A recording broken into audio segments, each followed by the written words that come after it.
Does The Little Mermaid deserve a sequel? Or dare I say it, a trilogy? Hi, my name is Jinx Ogé, and some of you may know me as the Black Merman here on YouTube, and we're going to be breaking down The Little Mermaid. And spoiler alert, the original and the 2023 remake were healings I never even knew my spirit needed. We're going to be getting into it. I'm going to tell you all the things I love, as well as all the areas I felt it could use some improvements, or it missed the mark, or are opportunities for a sequel. Aha, you see what I did there? And for those who don't get it, you can love something and still be critical of it. There are plenty of video games I adore, but I acknowledge their flaws. And honestly, what masterpiece doesn't have flaws? So we're gonna get into it, so here we go. On that note, feel free to express your opinions in the comment section below. Any racist comments will be deleted, but feel free to waste both of our time. The more you comment, the more it helps the algorithm and the channel. Just know it will get deleted and nobody will see it. For those of you who haven't seen The Little Mermaid, a spoiler warning is going into effect right now. As for the rest of you guys, do all the YouTube things, like, subscribe, comment, make love to the algorithm, because you know I'm into that sort of thing. Alright, let's get to it. Let's begin with the star of the show herself, Halle Bailey as Ariel. If there was a sequel, she would have to come back as Ariel. Halle Bailey is hands down the best cast Disney princess in all the live-action Disney princess movies, and for a number of reasons. First of all, I think the bar was set pretty low for live-action Disney princesses. For me, Lily James's Cinderella will always be overshadowed by Brandy's Cinderella. Emma Watson was horribly miscast as Belle in Beauty and the Beast. Audiences did not connect with Mulan. Elle Fanning was completely overshadowed in Maleficent, and the half-white Naomi Scott as Jasmine felt like a safe pick for white audiences, similarly to how Halle Berry's a safe pick as Storm for white audiences in the X-Men films. Enter Halle Bailey. She's the whole package. She has the same vocal patterns, same facial expressions, same height, same energy and build as Ariel, and somehow manages to make this fantastical character believable and translating it beautifully to film. On top of the fact, Hallie can sing, and after watching Emma Watson in Beauty and the Beast, having an actual singer with a voice matters, especially in a musical story like this one. It even has fans debating which version of Part of Your World is better. It's a tough choice, but I'm leaning more towards Hallie's version, given it actually made me cry in theaters watching it not once, but twice. It breaks my heart that there are people that won't even give her a chance because she's black, despite the fact that all Disney live-action adaptations have changed up their characters a bit. But many people have drawn the line at blackness as a deal breaker, which is insane because a huge aspect of this story of The Little Mermaid is being able to love those who are different than you and the worlds they're from. So it could be argued that changing Ariel black and having her in an interracial relationship with Eric actually elevates the story's message. And in a sequel, I would love to see them get married and have Ariel in a big Princess Diana-like wedding dress. As someone who mostly enjoys Disney's live-action adaptations, I will say Halle Bailey's Ariel is on par with some of my favorites, like Angelina Jolie's Maleficent, Emma Stone's Cruella, and Brandy's Cinderella, in the same sense that each of these actresses elevated the source material. An example of this is Ariel has a brand new song in the live action called For the First Time, and while I was first apprehensive about new songs being inserted into my favorite Disney movie, it actually ended up being my favorite song in the whole film. Not only does it fit perfectly into the film and story that we all know and love, it actually shows Ariel getting to experience some of the things she always dreamed of doing, and for the first time. I'm glad we got to have this moment. Plus, Halle Bailey is gorgeous. She has a very Lolita-like quality about her and is very reminiscent of Brandy in Cinderella. I remember when I first saw her hair color was ginger instead of fire truck Rihanna red. I was admittedly a bit disappointed, but it ended up growing on me in a very America's Next Top Model Tyra kind of way. Plus, I'm glad the world is finally showing that black women can be gingers too. It's not an exclusively white thing, especially given the setting takes place in the Caribbean, where I've seen plenty of black ginger women reside. So double points for representation. I also think it could be fun to see her with different lock hairstyles in the sequel. I also like the changes they made for Ariel's character, such as how Ariel told Eric her name using star constellations. And this time, she had a spell put on her to make her forget that she was supposed to make Eric kiss her. It felt like she didn't have an agenda, and her and Eric's relationship just felt more naturally this time around. I feel more of these organic additions really benefited the entire cast, and I would love more writing in this direction for the sequel. I'm also glad they didn't make Ariel sign Ursula's scroll, because it was always weird to know Ariel couldn't talk, but could write this entire time. My only real complaint, and it's not even Hallie's fault, is that we never got Ariel in her iconic pink Disney princess dress. While we got a sort of hybrid of her princess dress and wedding dress at the end, I wanted the iconic pink princess dress, and also the purple transformation dress too. Plus, we could have got more dolls out of it, and more outfit changes are always a good thing. Overall, Hallie is our princess. There was so much fan art envisioning Hallie in this dress and given the full princess treatment. This dress did not show up in the film at all. It showing up in the sequel is a must. Next is Daveed Diggs as Sebastian. So Daveed Sebastian is a bit more understated compared to the more cartoony and stereotypical performance given by the legendary Samuel E. Wright. This version of the character has some hilarious one-liners during the Adventures on Land portion of the film. And that's important, given Ariel doesn't really have a voice during a good chunk of the film. And in the original film, Sebastian is a bit reluctant to help Ariel, whereas in the live action, Sebastian felt it was more of his responsibility to protect Ariel and help her, given her memory loss from the spell Ursula put on her. And while nobody could replace the original Sebastian, in the same way nobody could replace Robin Williams as Genie, I really liked how this version of Sebastian subtly evolved the character and gave him a bit more purpose. However, the Under the Sea number wasn't as bombastic and lively as the original animated film was. I really missed all the solos the fish had during the original party sequence and how vibrant the sequence was, and while the live action wasn't bad, it didn't 100% stick the landing to what I felt should have been a more high energy number. I would grade the original animated version of Under the Sea at A+, while the live action's Under the Sea sequence is a C+. So if Sebastian gets a musical number in the sequence, dial it up to an 11. I would rather them do too much than not enough. Moving on, let's talk about Flounder. The internet had so many issues with Flounder's design, but as someone who has had fish, I adore this design choice.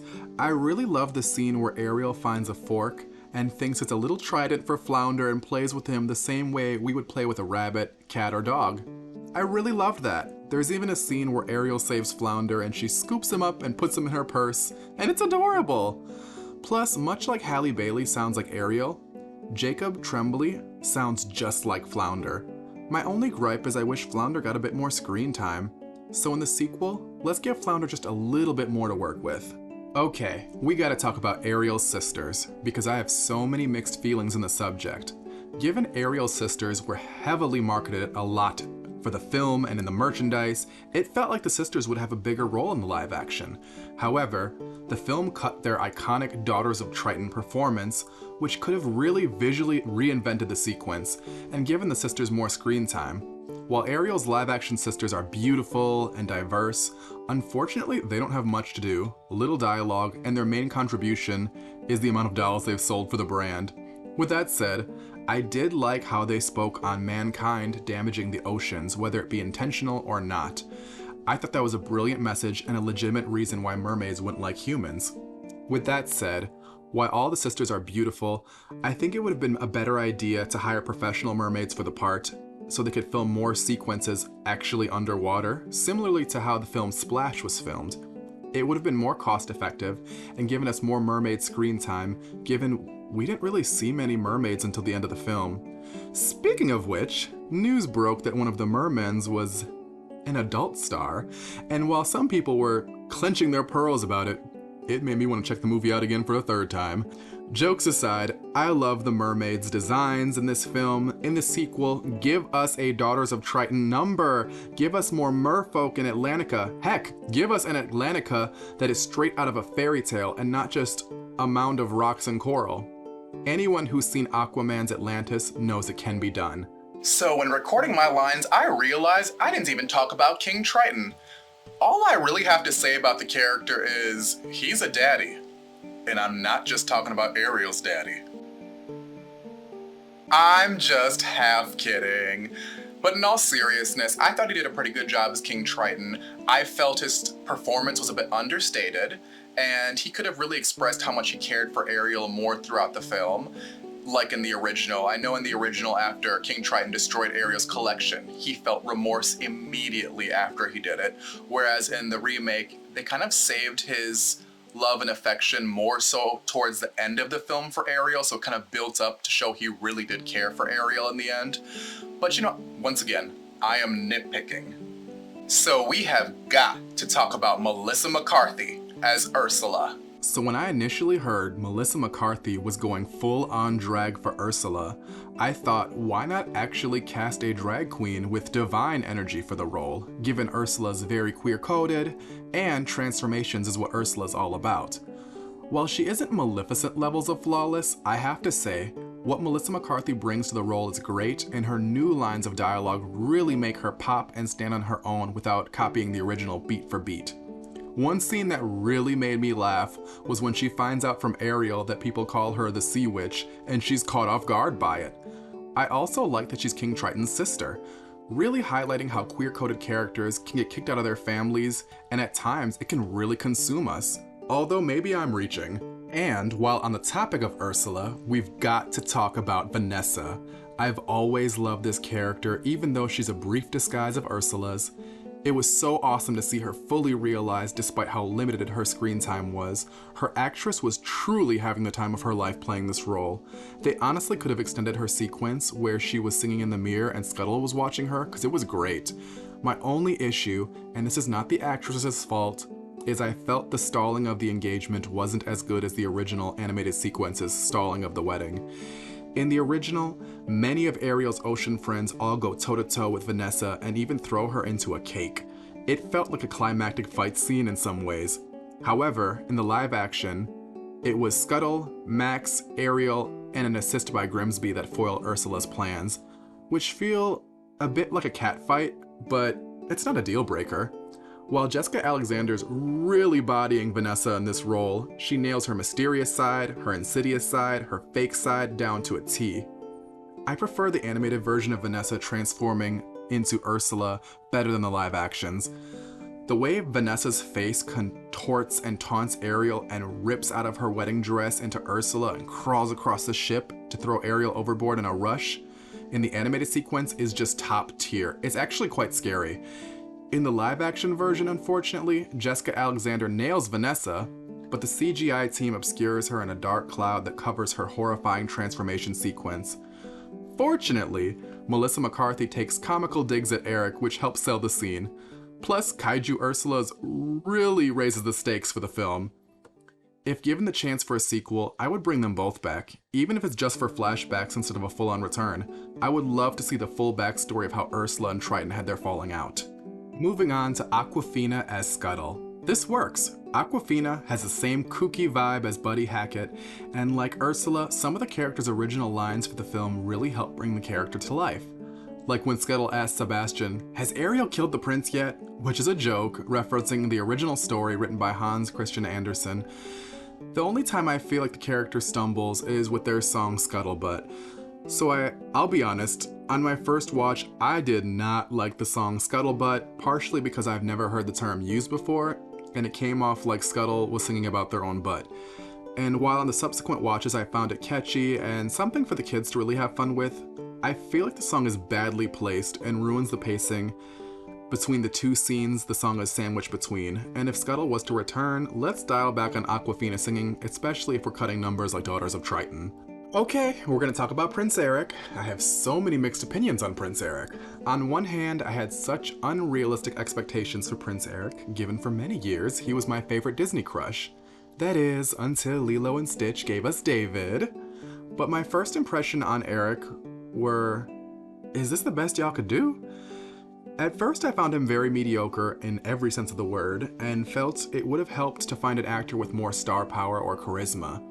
Fortunately, his scenes with Hallie's Ariel have really great chemistry, which really helped sell Jonah King as Eric.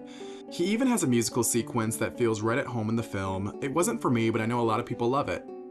But what I liked most about this version was that Eric has parallels with Ariel much more in this film. While Ariel loves the land, Eric loves the sea. And they both even have collections and fascinations for different worlds. And are also a bit rebellious towards their parents too, which really makes Eric and Ariel feel like a perfect match for one another. While the obvious choice for a sequel would go the direction of having Eric and Ariel have their daughter Melody take over the spotlight, I would actually hold off on that. I want to see Eric get married to Ariel and go on those uncharted water adventures. I would love for the sequel to dip their toes into a very Pirates of the Caribbean direction. One character we've got to talk about is Grimsby. Talk about a glow up. Grimsby is very much what Sebastian is to Ariel, but to Eric. The original character was an uncomfortable advisor to Eric, whereas here, in the live action, he has more agency and breaks the rules and looks the other way in order to help Eric out, similarly to how Sebastian does for Ariel. This time around, also like Sebastian, he has some funny lines in the film too. Definitely a major improvement to what could have been a very forgettable character.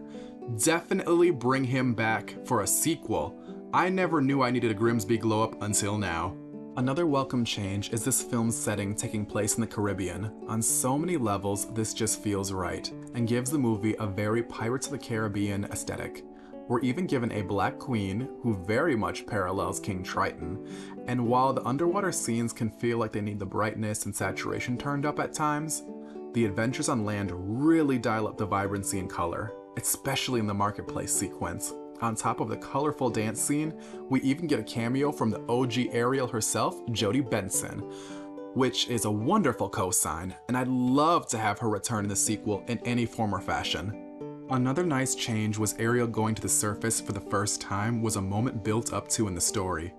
And she even helped save Max during the shipwreck. And as an animal lover, when I tell you the whimper I whimpered during that scene, that simple moment just hit me in the feels. More beautiful moments like that, please. All and all, from a directing and cinematography point of view, I don't think this film is as strong as Rob Marshall's previous work, Memoirs of a Geisha. But I can still say this film is amazing and is one of my favorites. Each time I've seen it, I've cried in the theater, and I say that as someone who would have been royally pissed if this movie was bad. And I know everyone's wondering, is this film better or worse than the original? What's the final verdict? It's hard to say. There are so many unique elements I prefer in both films, and to be honest, both films are grade A films to me. If we could combine the best of both together, we would have a perfect S-tier experience. And that's okay. The live action is a beautiful companion piece that only adds to the original. I'm sad this film's probably not going to make $1 billion like some of the other Disney live action films, likely because whiteness is more important to some audiences here in America and in China, despite the fact Beauty and the Beast, keeping Belle white, and she was a very big departure from her original counterpart, made $1 billion. Animated Belle was French, warm, soft, inquisitive, could sing, and was the heart of Beauty and the Beast. Emma Watson, while white, was very rigid, a bit cold in a wet blanket, was heavily auto-tuned, and for some reasons she was British, and all in all gave us the bare minimum of Belle, if not hindered the film. The reason I bring this up is because Halle Bailey, despite giving us a performance of a lifetime, has received the most harassment and unfortunately highlights why we needed a black Ariel in the first place. The Lion King, Aladdin, and Beauty and the Beast made $1 billion. The Little Mermaid deserves to make $1 billion too. Here's to hoping the following will grow on Disney Plus and more people open their minds and actually give this movie a chance. There are so many stories we could tell with the sequel, and if we did get one, I would love it if we explored Queen Athena and her death. I want to see Ariel and Eric get married.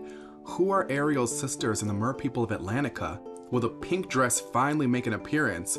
What's the story on how Eric ended up with the Caribbean Queen? What led Ursula and King Triton's falling out? What uncharted water adventures are ahead of Eric and Ariel? Does Ariel ever become a mermaid again? And if we're lucky to get a trilogy, I would love the third film to focus on Melody. Also, turn up the brightness and saturation for the love of God. I'm a little disappointed people keep calling this film a flop because it didn't perform well in China, and I understand China has a huge market, but you have to remember, the reality is no black-led films perform well in China. Take Black Panther, for example. It's generally a beloved film, but China had the most racist reviews in the entire planet regarding Black Panther. So I knew The Little Mermaid would never stand a chance there, no matter how good it was. And this film wasn't a flop. You have to remember, it was #1 in the world. I think it's still #1 in Japan currently. On top of that, the Philippines have it well received. Halle Bailey's Ariel is the most fan art Disney live action princess, period. You also have to take into account all the toys and merchandise are selling out. There are plenty of them that are just, you cannot find them anywhere at this point in time. They're just completely sold out. And then on top of that, you have to remember the ripples this has done for girls of color. Heck, not even just girls of color, people of color, to see themselves in such an iconic role. And I know people are like, well, they should just make new characters of color and stop, giving these black actors leftovers. Halle Bailey as Ariel is not scraps. This is top tier Disney magic. This is the second coming of Brandy as Cinderella, and I really wish more people put some respect on her name because it feels like history's being made right now, and it's really cool to watch.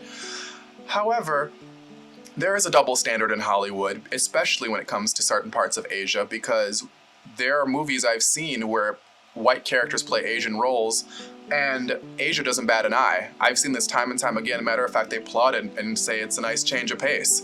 So there's a double standard when you see black actors play characters that are typically white, and there's outrage over it. It's very laced in colorism, selective outrage, and racism, and fortunately, this film is actually doing well.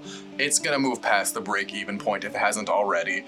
And honestly, the waves don't stop here. It even has a Disney Junior show coming out soon too. And let's just hope this is the beginning. So a lot of my complaints about this film are me hyper nitpicking it to death. And I love this film. I've seen it 3 times, and every time I see it, it gets better and better. I personally think that this film caught me off guard a little bit at first. It's because I was hoping it to be a little bit more faithful to the original, but the more I watch it, I realize it can stand on its own and doesn't have to do the original beat for beat. This makes such a great companion piece, and I can't emphasize that enough.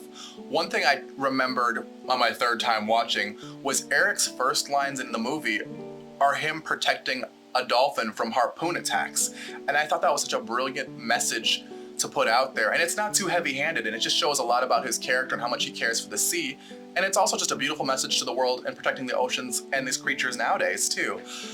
I really loved that. I think there was one scene that pretty much made me cry all 3 times I watched this movie, and the 3rd time I didn't cry as much as the 1st and 2nd time, but this scene where Ariel either is getting married on her honeymoon or engaged, or they're just celebrating. I don't know. It's not super clear. Some people call it the honeymoon scene at the end. Some people call it the wedding scene. Some people say they just got engaged. Some people just say they're just celebrating because it's the end of the movie. And it doesn't really say. I hope to God it's not the wedding scene, because if they got married and had that off screen, I'd be pissed. But anyways, it's basically the scene in the original where Ariel's about to get married in the original. And this one, they're very ambiguous on what it is. So anyways, Ariel stares out at the ocean during the celebration, and she has this feeling that I thought it was beautifully captured, especially as an LGBT person watching it. As a gay person, I remember the day I got married, and there are some people in my family that don't believe in gay marriage.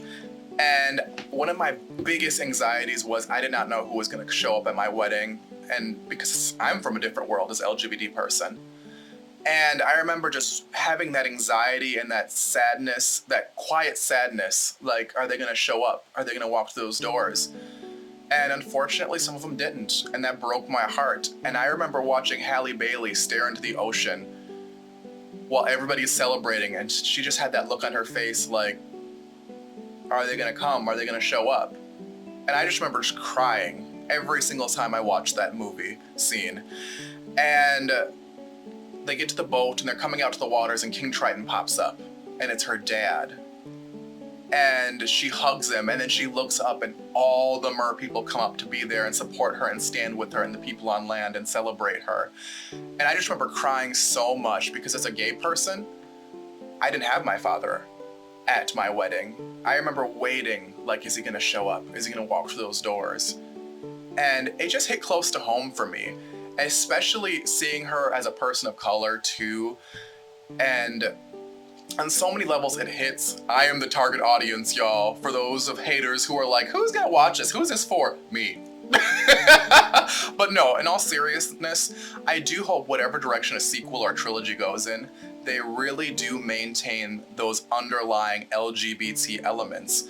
I feel like that is the secret sauce to The Little Mermaid. And I know a lot of straight, bigoted people are not gonna like that, but y'all gotta remember, the original writer for The Little Mermaid, Hans Christian Andersen, gay. It was supposed to be a metaphor for an unrequited love with a straight guy who didn't like him. You have to remember, the creative team that worked on The Little Mermaid that we know of in the 80s, gay, super gay. Ursula's based off divine. A lot of this is about loving people that are different from you in different worlds and seeing things that normally don't work and are unconventional to the norm when it comes to love. And there are so many LGBT and gay messages, and I think that's why the gay community resonates with this piece so much on so many different levels. And all I'm saying is if there's a trilogy or a sequel, please don't lose sight of that because it's so important. And I felt this film really bodied that. And like I said, Hallie being Black also emphasizes the message of loving people that are different from you or from different worlds or different walks of life. And I'm just so heartbroken that went over so many people's heads, like truly. All in all, I want this film to succeed. Please, if my review helps and change one mind to go see that movie, my work here is done. Me, Jinx, signing out.